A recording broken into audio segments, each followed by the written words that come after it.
Break के बाद एक बार फिर से आप सभी का सी न्यूज भारत में स्वागत है। वक्त हो चुका है यूपी बुलेटिन का, जिसमें बात होगी अंबेडकर नगर की, जहां थाना मालीपुर में छात्रा के शव मिलने के बाद पुलिस ने 3 विशेष टीमों का गठन कर मामले की गहन जांच शुरू कर दी। साथ ही बताएंगे कैसे औरैया के अछलदा में पुलिस चेकिंग के दौरान अभियुक्त से हुई मुठभेड़ में उसे गिरफ्तार कर इलाज हेतु भर्ती कराया गया, और दिखाएंगे कैसे बलिया में शराब के नशे में गाली गलौज करने वाले युवक की पड़ोसियों द्वारा पीटने से मौत हो गई। ऐसी तमाम खबरों पर विस्तार से करेंगे चर्चा। 27 सितंबर को थाना मालीपुर में एक महिला ने अपनी पुत्री की गुमशुदगी की सूचना दर्ज कराई थी, और सूचना के आधार पर थाना मालीपुर पुलिस ने धारा 137(2) BNS में अभियोग पंजीकृत कर तुरंत कार्यवाही शुरू की। तलाश के दौरान पुलिस टीम को सूचना मिली कि गांव के बाहर खेत में छात्रा का शव पड़ा है।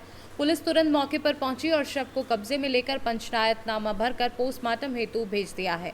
प्रथम दृष्टया शरीर पर कोई बाहरी चोट के निशान नहीं मिले हैं। हालांकि पुलिस सभी पहलुओं पर गहनता से जांच कर रही है। घटना के सफल अनावरण हेतु पुलिस अधीक्षक अंबेडकर नगर अभिजीत आर शंकर ने 3 विशेष टीमों का गठन किया है। इस संबंध में पुलिस अधीक्षक ने मीडिया से बात करते हुए कहा है कि घटना के हर बिंदु की जांच की जा रही है और जल्द ही पूरे मामले का खुलासा किया जाएगा। आज दिनांक 27/9/2025 को जनपद अंबेडकर नगर का थाना मालेपुर में दोपहर के समय पर वादिनी द्वारा आके उपस्थित होकर सूचना दिया है कि अपना बेटी गायब है। प्रस्तुत सूचना पर तुरंत ही पुलिस द्वारा मुकदमा अपराध संख्या 210/25 अंतर्गत धारा 137(2) BNS पंजीकृत कर लड़की को ढूंढने लगा। तलाश के दौरान ही पुलिस को सूचना प्राप्त हुआ कि गांव के बाहर धान के खेत में उनका लाश मिली है। तुरंत ही पुलिस मौके पर पहुंचकर आवश्यक विधिक कार्रवाई करते हुए बॉडी को पंचायतनामा भर के पोस्टमार्टम हेतु भेजा गया है। प्रथम दृष्टया बॉडी पर कोई जाहिरी चोट नहीं है, फिर भी हर पहलुओं पर पुलिस द्वारा जांच किया जा रहा है। इस घटना का सफल अनावरण हेतु मेरे द्वारा 3 टीमें गठित किया गया है। अंबेडकर नगर से सी न्यूज संवाददाता अजय कुमार उपाध्याय की रिपोर्ट। औरैया के अछलदा क्षेत्र में दुर्गा पूजा के दौरान संदिग्ध वाहन चेकिंग के दौरान पुलिस और अभियुक्त सुखानी गौतला निवासी के बीच मुठभेड़ हुई। पुलिस ने मोटरसाइकिल को रोकने का इशारा किया, लेकिन वह भागने लगा और गिर पड़ा। अभियुक्त ने पुलिस पर फायर किया, जिस पर पुलिस ने आत्मरक्षार्थ गोली चलाई और उसे घायल कर दिया। अभियुक्त हत्या और हत्या के प्रयास समेत 1 दर्जन से अधिक मामलों में वांछित था। उसके कब्जे से तमंचा, जिंदा कारतूस, खोखा और बिना नंबर की मोटरसाइकिल बरामद हुई। घायल अभियुक्त को उपचार के लिए CHC अछलदा में भर्ती कराया गया है।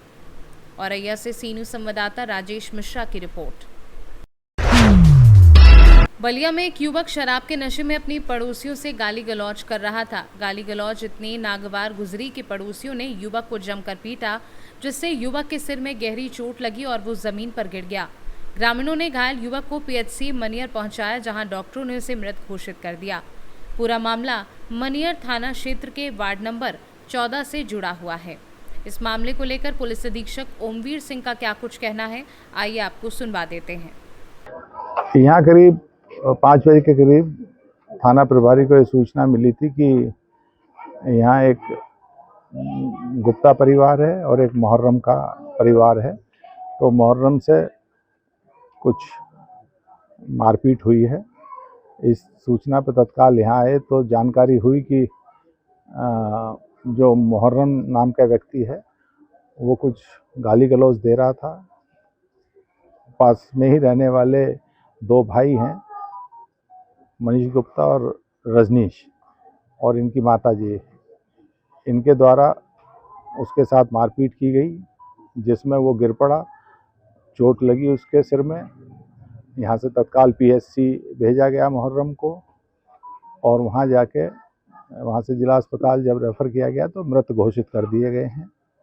अभी परिजनों से तहरीर प्राप्त की जा रही है और अग्रेतर कार्रवाई की जाएगी, और जो भी इसमें दोषी हैं उनके विरुद्ध कठोरतम कार्रवाई की जाएगी। बलिया से सी न्यूज संवाददाता JP तिवारी की रिपोर्ट।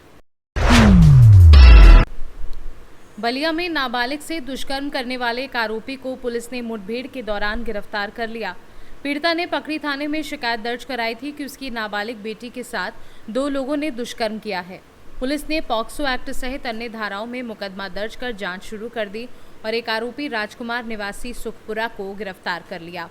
अपर पुलिस अधीक्षक दिनेश कुमार शुक्ला ने इस मामले में क्या कुछ जानकारी दी है, आइए आपको सुनवाते हैं। आज दिनांक 27/9/2025 को एक महिला ने प्रार्थना पत्र दिया, जिसमें उसने बताया कि उसकी नाबालिग पुत्री के साथ में 2 लोगों ने बलात्कार किया है। इसी क्रम में थाना पकड़ी पे मुकदमा अपराध संख्या 112/25 धारा 70(2) BNS 137(2) BNS और पॉक्सो एक्ट की धारा 5G6 पंजीकृत हुआ। पुलिस तत्काल कार्रवाई करते हुए नामजद अभियुक्त राजकुमार पुत्र राजेश निवासी सुखपुरा को गिरफ्तार किया गया। गिरफ्तारशुदा अभियुक्त दौराने पूछताछ उसने असलहा घटना में प्रयुक्त को बरामदगी हेतु बताया। उसी क्रम में पकड़ी पुलिस अभियुक्त राजकुमार को लेकर बगहा पुलिया पर गई। अचानक अभियुक्त ने अपने तमंचे से पुलिस पर फायर कर दिया, जिसके क्रम में पुलिस ने आत्मरक्षार्थ कार्रवाई करते हुए उस पर कार्रवाई की, जिसमें उसके दाहिने पैर पे गोली लगी है।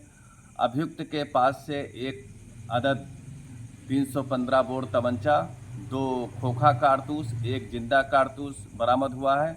अभियुक्त को शीघ्र उपचार हेतु CSC भेजा गया है। अन्य विधिक कार्रवाई की जा रही है। बलिया से सीनू संवाददाता JP तिवारी की रिपोर्ट। महाराजगंज जनपद के नौतनवा में स्थित Rajiv Gandhi college of pharmacy में डायरेक्टर शोभा राम साहू के नेतृत्व में डांडिया गरबा कार्यक्रम का भव्य आयोजन शारदीय नवरात्र के अवसर पर किया गया। इस कार्यक्रम में छात्र छात्राओं और शिक्षकों ने मिलकर डांडिया और गरबा की धूम मचाई। इस कार्यक्रम के मुख्य अतिथि 66 वाहिनी के कमांडेंट जगदीश प्रसाद रहे। कार्यक्रम को लेकर डायरेक्टर शोभा राम साहू और छाया राठौर ने बताया कि इस तरह के आयोजन न केवल भारतीय संस्कृति और परंपरा को जीवित रखते हैं, बल्कि समाज में एकता और उत्साह का वातावरण भी बनाते हैं। डांडिया गरबा कार्यक्रम में भाग लेने वाले बच्चों ने पारंपरिक परिधानों में सज धज कर गरबा और डांडिया को मनमोहक प्रस्तुतियों से कार्यक्रम की शोभा बढ़ाई। आज किस तरह का कार्यक्रम इस विद्यालय में किया गया? हम लोग शारदीय नवरात्रि के महोत्सव को सेलिब्रेट कर रहे हैं। एक गरबा नाइट हमने यहाँ पर रखा है। जनरली यूपी में ये चीज़ नहीं होता था, लेकिन हम लोग जहाँ बिलोंग करते हैं, गुजरात और MP में इसको बड़े धूमधाम से सेलिब्रेट किया जाता है। तो मैं भी अपने कल्चर से हमारे बच्चों को फेमिलियर करवाना चाह रही थी, क्योंकि गरबा का मतलब होता है गर्भ। जैसे आपने देखा होगा कि हम ज्वारा बोते हैं। ज्वारा मतलब गेहूँ को जब बोते हैं तो उसमें जो ज्वार फूटता है, उसका गर्भ से एक नया चीज़ जो अवतरित हो रहा है, उसी से गरबा नाम पड़ा है। और ये गरबा से धीरे धीरे परिवर्तित होकर गरबा हो गया है। तो गरबा में जो कलश बिठाते हैं, उसके सामने जोत जलता है। जो बच्चे खाना खा लिए हैं ग्राउंड में हो यहाँ पे चले आए। उस जोत को जो बच्चे पूरे रात खाना खा भर लिए हैं उसकी रक्षा करने के लिए, उसको न बुझे ना, इसके लिए वहाँ पर एक कल्चर था कि उसके आसपास कुछ गेम्स खेले जाते थे और इस तरह से सर्कल बना के कुंडालिया खेला जाता था। तो उसमें ये उसी से ये धीरे धीरे ये प्रचलन चेंज होते होते अब गरबा और डांडिया में चेंज हो गया है। तो मैं आज अपने बच्चों को हमारे कल्चर से, एक गुजरात के कल्चर से, एक मध्य प्रदेश के कल्चर से मैं इनको अवगत करवाना चाह रही थी। सर, गरबा कार्यक्रम का आयोजन किया गया है, किस तरह से बच्चों में उत्साह है, क्या कुछ कहेंगे?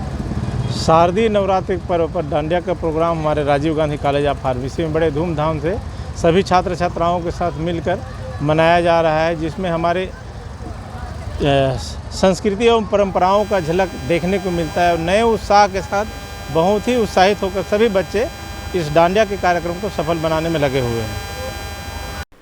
महाराजगंज से सीनू संवाददाता अंगद शर्मा के साथ श्रवण यादव की रिपोर्ट।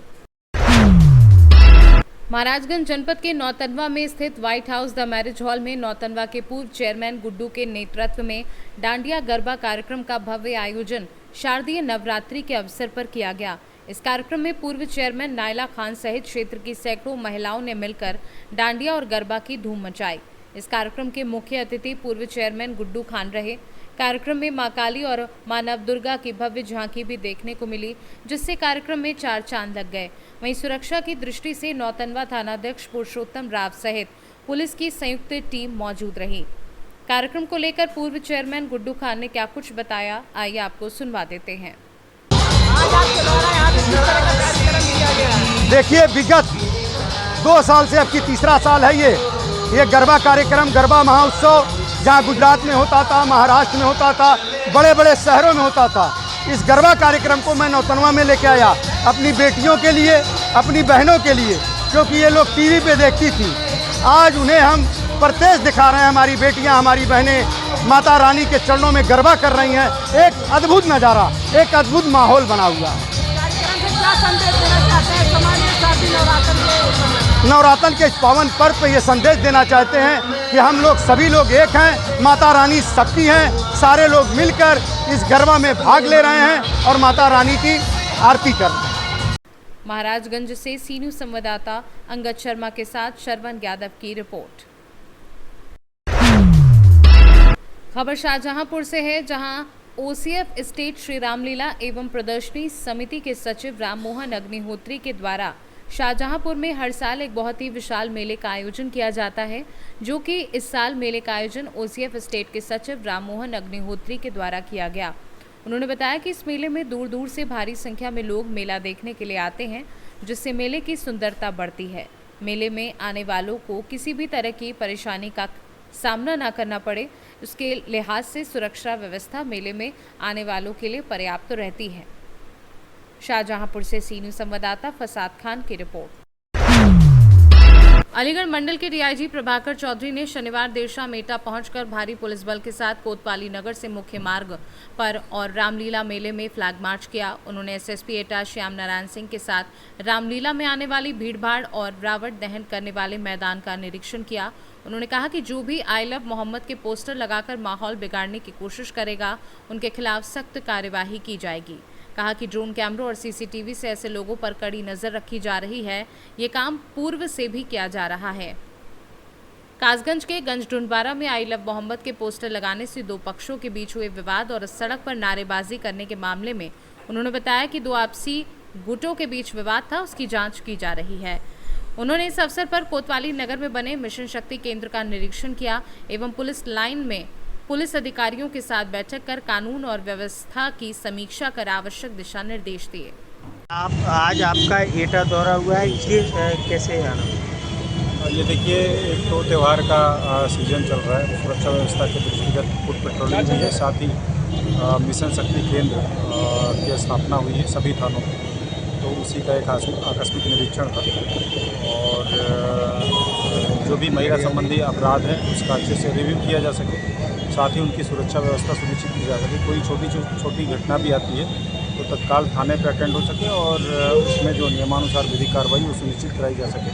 इसके लिए महिला शक्ति केंद्र की स्थापना हुई है, उसका प्रशिक्षण चल रहा है और उसी का अभी एक आकस्मिक निरीक्षण है। ये सब कुछ जगह आई लव मोहम्मद के पोस्टर्स लग रहे हैं, जैसे कल गंज ढूंढवारा कासगंज हुआ था, एटा में भी संभावना, तो क्या प्रिकॉशंस बढ़ते जा रहे हैं? क्या नहीं, पुलिस लगातार सतर्क है और इस तरह का अगर कोई भी खुराफाती तत्व ऐसा कोई शांति व्यवस्था के साथ खिलवाड़ करने की कोशिश करेगा तो उसके खिलाफ कठोर दंडात्मक कार्रवाई होगी। एटा से सीनू संवाददाता लखन यादव की रिपोर्ट। एटा में बिजली की लाइन सही करते समय लाइनमैन को करंट लगा। करंट लगने से लाइनमैन की दर्दनाक मौत। करंट की चपेट में आकर लाइन पर ही चिपका रहा शव। ग्रामीणों ने लाइनमैन के शव को कड़ी मशक्कत के बाद लाइन से उतारा। सूचना पर पहुंची पुलिस ने शव को कब्जे में लेकर पोस्टमार्टम के लिए भेज दिया है। घटना की सूचना मिलते ही पोस्टमार्टम हाउस परिजनों से मिलने पहुंचे मारहरा विधायक वीरेंद्र लोधी। घटना थाना पिलुआ क्षेत्र के ककरावली गाँव की है। घटना ये हुई थी कि इनको जो है लाइट सही करने के लिए बुलाया गया था गांव ककरावली में, तो वहां जाके इन्होंने जो है लाइट सही करने के लिए लट्ठे पे चढ़े थे। उसके जो है 5 मिनट बाद जो है लाइट आ गई थी। इन्होंने सिट डाउन ले रखा था, उसके बाद भी लाइट आ गई तो मौके पर ही मौत हो गई। मौके पर ही मौत। हाँ, ककरावली में एक श्याम नाम के व्यक्ति थे जो विद्युत विभाग में अपना लाइनमैन का काम करते थे। सूचना मिली थी कि वो लाइन काम कर रहे थे तो उसमें करंट लगने से उनकी डेथ हो गई है। तो मैं मौके पर पहुंच के डेड बॉडी अभी तो यहाँ रखवा दी है पोस्टमार्टम में। सुबह जो भी प्रशासनिक कार्रवाई होगी सुबह कर। मौके पर ही मौत हो गई? हाँ, मौके पर ही हो गई थी मौत। जब मुझे पता लगी तो मैं पहुँचा था। काम कहाँ पे कर रहे थे? मैं तो यहाँ से विधायक हूँ, वीरेंद्र सिंह लोधी विधायक हूँ मारहरा से, और ककरावली मेरी विधानसभा का गांव है। और उसी गांव में काम कर रहे थे, लाइट सही कर रहे थे, तो लट्ठे पर जब चढ़े थे तो उनको करंट लगने से वहीं चिपक गए थे। एटा से सीनू संवाददाता लखन यादव की रिपोर्ट। रायबरेली में तेज रफ्तार कार ने बाइक सवार को कुचला, 2 की मौत। हादसे में बाइक सवार ईट भट्टा में काम करने वाले 2 मुंशियों की मौत, चंद्रेश व श्रीनाथ की दर्दनाक मौत। सूचना पर पहुंची पुलिस ने शव को कब्जे में ले लिया है। वहीं टक्कर मारने के बाद कार अनियंत्रित होकर खेत में चली गई। कार सवार लोग बाल बचे। पुलिस ने कार समेत चालक को हिरासत में लिया है। घटना ऊंचाहार कोतवाली क्षेत्र के अरखा के पास की बताई जा रही है। रायबरेली से सी न्यूज़ संवाददाता वीरेंद्र की रिपोर्ट। रायबरेली के सलोन थाना परिसर में 27 सितंबर को उपजिलाधिकारी चंद्र प्रकाश गौतम एवं पुलिस उपाधीक्षक यादवेंद्र बहादुर पाल की अध्यक्षता में थाना दिवस का आयोजन किया गया, जिसमें आए हुए फरियादियों को गंभीरता से सुना गया। कुल शिकायतें 10 आईं, जिसमें 3 पुलिस विभाग में से 2 का मौके पर ही निस्तारण कर दिया गया। बाकी 1 पुलिस एवं 3 शकबंदी व 4 राजस्व की शिकायतों को टीम गठित कर 1 सप्ताह में निस्तारण करने का निर्देश दिया। वहीं कोतवाली अंतर्गत कृषि विभाग में तैनात सहायक कृषि पद पर कर्मचारी को गांव वालों ने चोर समझकर जमकर मारा पीटा। इसके जाने के बारे में इस संबंध में सीओ सलोन से पूछा गया तो सीओ सलोन ने बताया कि मामला संज्ञान में आने पर तुरंत दोषियों को गिरफ्तार करके थाने लाया गया है। विधिक कार्यवाही की जा रही है। इस अवसर पर कोतवाली प्रभारी निरीक्षक राघवन सिंह एवं लेखपाल कानून को उपस्थित रहे। थाना दिवस था, कितनी शिकायतें आई, कितनी निस्तारण की गई? आज सलोन थाने में थाना दिवस का आयोजन मेरे और सीओ साहब के द्वारा किया गया और इसमें कुल 10 शिकायतें आई, जिसमें से 3 पुलिस की, 4 चकबंदी विभाग की, 3 राजस्व विभाग की है और कुछ शिकायतों में से 2 का निस्तारण तत्काल करा लिया गया मौके पे। रायबरेली से सी न्यूज़ संवाददाता वीरेंद्र साहू की रिपोर्ट। यूपी बुलेटिन में फिलहाल के लिए इतना ही। देश दुनिया की बाकी खबरों को जानने के लिए आप देखते रहिए सी न्यूज़ भारत।